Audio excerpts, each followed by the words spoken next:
Salam, selamat pagi anak-anak. Apa kabar hari ini? Pasti anak-anak semua sehat ya. Nah, untuk itu tetap jaga kesehatan. Nah, sebelum pelajaran mulai di hari ini, anak-anak jangan lupa berdoa ya. Oke, kita mulai dengan pelajaran di hari ini. Tema 4, sehat itu penting. Subtema 2, gangguan kesehatan pada organ peredaran darah. Materi pokok hak kewajiban dan tanggung jawab dalam masyarakat.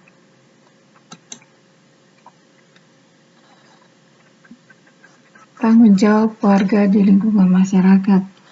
Nah, anak-anak, peraturan merupakan salah satu keputusan yang harus ditaati dan dilaksanakan agar tercipta kehidupan yang harmonis, teratur dan nyamannya. Jadi ada dua jenis peraturan di masyarakat.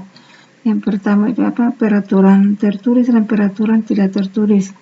Nah, anak-anak tahu bahwa contoh peraturan tertulis itu contohnya seperti Undang-Undang Dasar 1945, terus undang-undang tentang lalu lintas, terus ada undang-undang tentang sistem pendidikan, dan lain-lain ya. Kemudian contoh peraturan tidak tertulis itu misalnya adat istiadat, norma agama, norma kesopanan, dan norma kesusilaan ya.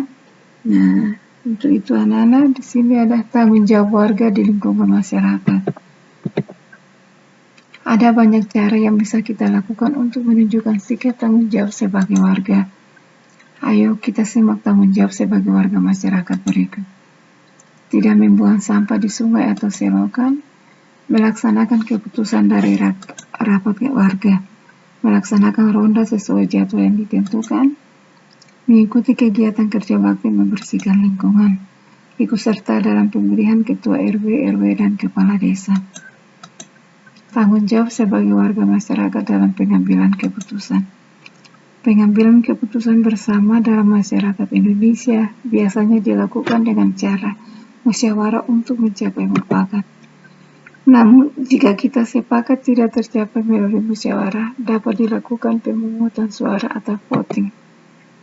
Contoh kegiatan yang memerlukan pengambilan keputusan bersama di lingkungan masyarakat antara lain memilih ketua RT atau RW, menentukan jadwal kerja bakti dan ronda atau seskamling di lingkungan, serta menentukan acara pada HUT kemerdekaan RI Republik Indonesia ya. Berikut ini adalah contoh tanggung jawab masyarakat dalam pengambilan keputusan bersama. Mengikuti dan mengamati pemilihan ketua RT atau RW, melaporkan pelanggaran yang terjadi pada saat pemilihan, mengikuti musyawarah warga yang diadakan di lingkungan, memberikan saran dan pendapat atas masalah dalam rapat. Sebagai seorang siswa, kamu memang belum memiliki hak dan dalam pengambilan keputusan di lingkungan RT atau RW. Namun kamu juga punya tanggung jawab yang harus dilaksanakan. Contohnya, bergotong royong menyiapkan tempat musyawarah, mengamati jalannya pengambilan keputusan, kemudian membantu menyiapkan makanan dan minuman dalam kegiatan musyawarah.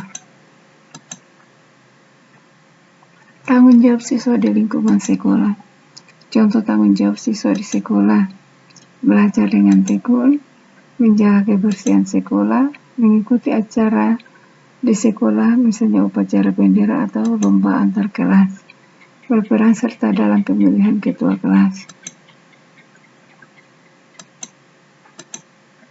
Tanggung jawab dalam melaksanakan tugas. Sebagai seorang pelajar, kamu memiliki tanggung jawab. Salah satu tanggung jawabmu adalah melaksanakan tugas yang diberikan oleh guru. Berikut ini adalah contoh bentuk tanggung jawab dalam melaksanakan tugas. Misalnya, mengerjakan tugas dengan bersungguh-sungguh, mengerjakan tugas masing-masing sesuai dengan keputusan bersama, mengumpulkan tugas sesuai dengan waktu yang telah ditentukan. Piket kelas merupakan salah satu tanggung jawab kelompok. Setiap anggota kelompok melakukan tugas masing-masing. Tugas tersebut harus dilakukan dengan sungguh-sungguh. Musyawarah adalah suatu upaya bersama dengan sikap rendah hati untuk memecahkan persoalan guna mengambil keputusan bersama dalam penyelesaian atau pemecahan masalah yang menyangkut urusan keduniawian.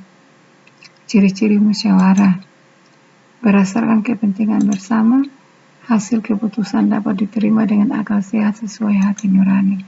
usul atau pendapat yang disampaikan mudah dipahami dan tidak memberatkan anggota musyawarah yang lain, serta prosesnya mengutamakan pertimbangan moral dan bersumber dari hati nurani yang luhur.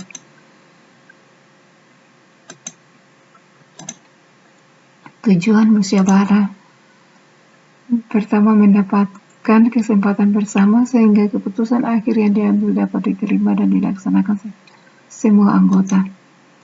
Yang berikut membuka pintu kesulitan dan memberikan kesempatan untuk melihat masalah dari berbagai sudut pandang, sehingga keputusan yang dihasilkan sesuai dengan persepsi dan standar anggota.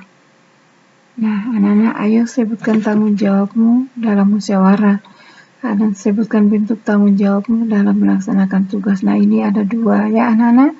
Nanti anak-anak sebutkan tanggung jawab anak-anak dalam musyawarah, kemudian sebutkan bentuk tanggung jawabmu dalam melaksanakan tugas. Nah, anak-anak, pelajaran kita sampai di sini. Selamat siang, shalom.